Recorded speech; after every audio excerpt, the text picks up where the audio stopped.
ملک کے لیے دوبارہ آزادی کی محنت کی ضرورت ہے۔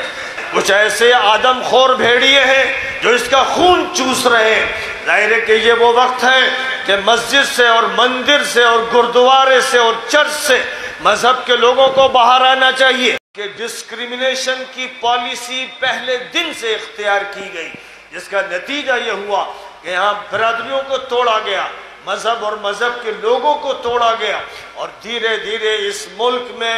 دوبارہ انگریزوں کے اسی کردار کو دہرا دیا گیا۔ اب اس ملک میں کہیں جیلوں میں وہ لوگ ہیں جن کو ٹارچر کیا جا رہا ہے، اور کہیں سڑکوں پر وہ لوگ ہیں جن کو مارا جا رہا ہے۔ ظلم اور بیداد اور دہشت گردی کا ایک ایسا سلسلہ ہے جس نے اپنے ہاتھ پیر پھیلا دیے ہیں۔ ظاہر ہے کہ اس صورتحال میں ملک کے لیے دوبارہ آزادی کی محنت کی ضرورت ہے۔ یہ ملک پھر غلام بن گیا ہے اور مختلف طاقتوں نے اس کو دبوچ لیا ہے۔ کچھ ایسے آدم خور بھیڑیے ہیں جو اس کا خون چوس رہے ہیں۔ ظاہر ہے کہ یہ وہ وقت ہے کہ مسجد سے اور مندر سے اور گردوارے سے اور چرچ سے مذہب کے لوگوں کو باہر آنا چاہیے، جو سبق پڑھاتے ہیں ہیومینٹی کا، سبق پڑھاتے ہیں مانوتا اور انسانیت کا، جو یہ کہتے ہیں کہ سب کا مالک ایک ہے، ایشور ایک ہے، ہم سب اس کے بندے ہیں، جو یہ کہتے ہیں کہ سب سے پہلے دو انسان تھے، ایک مرد و عورت، جن سے انسان کی نسل چلی ہے، کالا ہو یا گورا ہو، امریکہ کا ہو یا آسٹریلیا کا ہو، یورپ کا ہو یا افریقہ کا ہو یا ایشیا کا ہو، جتنے بھی انسان ہیں سب کے ماں باپ ایک ہیں، سب کا مالک ایشور پروردگار ایک ہے، اور اس اعتبار سے ہم سب کے سب بھائی بھائی ہیں۔ سینی جی ہمارے بھائی ہیں جیسے منر توقیر ہمارے بھائی ہیں۔ یہ ہمارا عقیدہ ہے، یہ ہمارا سیاسی نظریہ نہیں ہے، یہ وہ عقیدہ ہے جو ہم اپنے مدرسے میں پڑھاتے ہیں، مکتب میں پڑھاتے ہیں، مسجد میں جس پر تقریر کرتے ہیں، اور ملک میں ہر جگہ جا جا کر کہتے ہیں۔ اور میں آپ سے بتانا چاہتا ہوں کہ میں کینیڈا گیا، امریکہ گیا، یورپ کے ہر ملک میں گیا، میں افریقہ گیا، میں جاپان گیا، میں ماسکو گیا، میں نے دنیا کے ملک دیکھے، اور ہر جگہ یہی صدا لگائی کہ مانوتا کا احترام کرو۔ تم کمیونسٹ ہو یا کیپٹلسٹ ہو یا تم لبرلسٹ ہو یا تم مانتے ہو کسی بھی نظریے کو، پہلے تم انسان ہو۔ ہر مذہب والا پہلے انسان ہے، ہر پالیٹکس والا پہلے انسان ہے۔ اگر انسانیت ٹھیک ہے، اگر انسانیت کا حل پیش کیا جا رہا ہے تو کسی پارٹی کے لیے جواز ہے۔ آج صورتحال یہ ہے کہ ملک دوبارہ آزادی چاہتا ہے، ملک آزادی چاہتا ہے فرقے واریت سے، ملک آزادی چاہتا ہے ماب لنچنگ سے، ملک آزادی چاہتا ہے معاشی اور اقتصادی تباہی سے، ملک آزادی چاہتا ہے کچھ وڈیروں اور اجارہ داروں اور جاگیرداروں کے اس ملک پر قبضے سے۔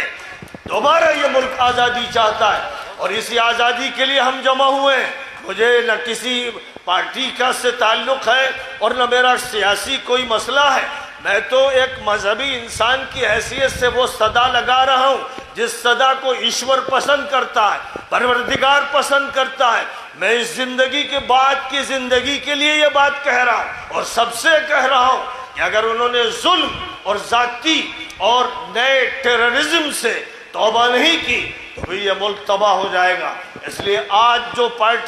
جو پارٹیاں اور جو مختلف برادریوں کے لوگ اکٹھا ہوئے ہیں، یہ ایک ایسے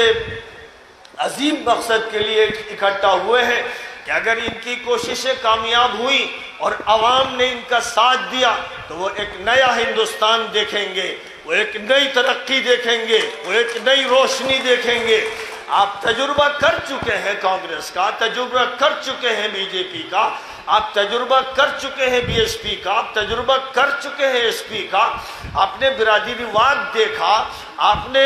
لوٹ مار کے نظارے کیے، آپ نے ظلم دیکھا، آپ نے فسادات دیکھے۔ اب اگر ایک الٹرنیٹ پیش کیا جا رہا ہے، ایک نیا تجربہ آپ کے سامنے لایا جا رہا ہے، تو کیا حرج ہے ایک تجربہ یہ بھی کر لیجئے۔ اب طے کر لیجئے کہ اس مرتبہ مہا گٹھ بندھن کو اختیار کرنا ہے، آنکھیں بند کر کے اسے ووٹ دینا ہے، کیونکہ بار بار کے تجربوں کے بعد اب ضرورت تھی ایک الٹرنیٹ کی۔ اس لیے اس ملک کے لیے ایک الٹرنیٹ، ایک ایسا نظریہ پیش کیا جا رہا ہے، ایک ایسی آئیڈیالوجی سامنے لائی جا رہی ہے جس میں تمام مذہب کے لوگ اور برادریوں کے لوگ سچے بھائیوں کی طرح، سگے بھائیوں کی طرح آپس میں محبت کرتے ہوئے ایک بڑی تبدیلی لانے کے لیے آگے بڑھ رہے ہیں۔ اس لیے میں سمجھتا ہوں کہ یہ ایک بڑا انقلاب ہے اور اس کا استقبال کرنا چاہیے، اور جن پارٹیوں کا آپ تجربہ کر چکے ہیں اب اس تجربے کو دہرانے کی ضرورت نہیں ہے۔ ہمارے یہاں یہ فرمایا گیا کہ جو صحیح عقل مند انسان ہوتا ہے اور ایمان والا ہوتا ہے وہ ایک سوراخ سے 2 مرتبہ ڈسا نہیں جاتا، لیکن ہم معلوم ہوتا ہے بے ایمان ہو گئے کہ بار بار ڈسے جا رہے ہیں اور پھر اسی سوراخ میں گھستے ہیں اور پھر اسی کا سہارا لیتے ہیں اور پھر اسی کا نام جپتے ہیں۔ یہ صورتحال بدلنی ضروری ہے، اور بڑی اچھی بات ہے کہ مراد آباد سے بڑے پیمانے پر اس کا آغاز ہو رہا ہے۔ اس سے پہلے لکھنؤ میں ہمارے یہاں ایک بہت ہی شاندار پروگرام ہوا تھا، پھر ایک کارواں چلا تھا، اور وہ کارواں بریلی آیا تھا، مراد آباد آیا تھا، اور بھی اس کو آگے جانا تھا، اور ظاہر ہے پھر ابھی کارواں نکلیں گے، اور کوئی ضلع نہیں چھوڑا جائے گا، کوئی شہر و گاؤں نہیں چھوڑا جائے گا جہاں صحیح صدا نہ لگا دی جائے۔ جو باتیں ویدوں میں کہی گئیں، گیتا میں کہی گئیں، جو باتیں اولڈ ٹیسٹامنٹ میں اور نیو ٹیسٹامنٹ میں کہی گئیں، جو باتیں اخیر میں قرآن میں کہی گئیں، ان باتوں کو جب پورے ملک میں پھیلایا جائے گا سچائی کے ساتھ، دیانتداری کے ساتھ، چھوٹے چھوٹے مقصد اور مفاد سے بلند ہو کر، تو یقیناً ملک میں ایک تبدیلی آئے گی۔ کاش کے عوام سمجھ لیں، کاش کے لوگ یہ سمجھ لیں کہ یہ جو گٹھ بندھن ہے محض سیاست کو سامنے رکھ کر نہیں کیا گیا ہے، یہ مانوتا کا گٹھ بندھن ہے، یہ آپس کی محبت اور آپس کے پریم کے لیے گٹھ بندھن ہوا ہے، یہ ملک میں ایک چینج اور تبدیلی لانے کے لیے کیا گیا ہے۔ یہ ملک دوبارہ دوسری طرح کی غلامی کی زنجیروں میں جکڑ دیا گیا ہے، اس کو پھر سے آزادی عطا کرنا، یہ اس گٹھ بندھن کا مقصد ہے۔ مجھے امید ہے کہ ہر شخص یہ بات سمجھے گا، اور جہاں جہاں تک یہ بات الیکٹرانک میڈیا کے ذریعے سے منتقل ہوگی وہ بھی اس کی تائید کریں گے، اور ایک نئے ہندوستان کی تعمیر کا ایک سلسلہ شروع ہو جائے گا۔ میں بہت ہی زیادہ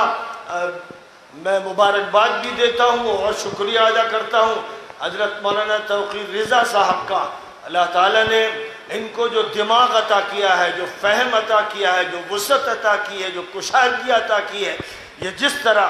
ملت کو بھی جوڑنا چاہتے ہیں اور وہ تمام انسانوں کو جوڑنا چاہتے ہیں، وہ آپ نے ان کی زبانی خود ہی سن لیا۔ یہ زبان نہیں بول رہی تھی، ان کا دل بول رہا تھا، اور الحمدللہ میں نے اس کا تجربہ بار بار کیا، تو میں ان کا قدردان ہوں اور میں ان کی تعریف کرتا ہوں، اور میں یہ چاہتا ہوں کہ سب لوگ جڑتے چلے جائیں، جتنے لوگوں کو بھی جوڑا جا سکے، اور جو یہ سمجھتے ہیں کہ ان کی جگہ بنی ہوئی ہے، مولانا نے بھی کہا اور میں بھی کہتا ہوں کہ شاید اگر اللہ کا فیصلہ ہوا، پروردگار نے چاہا، تو وہ آپ ہی کی چوکھٹ پر آئیں گے کہ وہاں گٹھ بندھن میں ہمارے لیے بھی کوئی گنجائش ہے یا نہیں۔